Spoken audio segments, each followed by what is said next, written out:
Welcome to the Startup Funding Espresso. I'm Hall T. Martin, where we talk about how to raise funding and invest in startups and the time it takes to drink an espresso.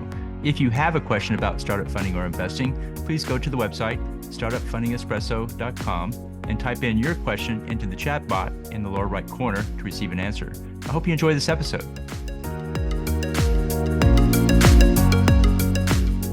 Hello, this is Hall T. Martin with the Startup Funding Espresso, your daily shot of startup funding and investing. In startup fundraising, the NDA comes near the end of the process, not at the beginning. An NDA stands for non-disclosure agreement and requires a signatory to keep confidential any and all information disclosed.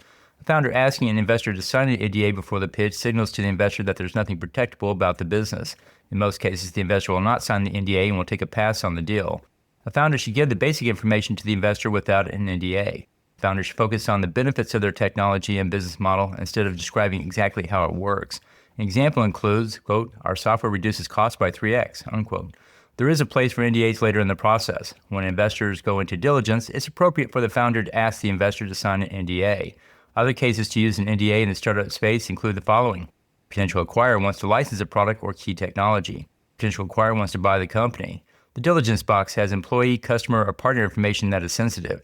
Keep the dialogue on a non-confidential basis with investors so they can learn more about the business. Thank you for joining us for the Startup Funding Espresso, where we help startups and investors connect for funding. Let's go start us today.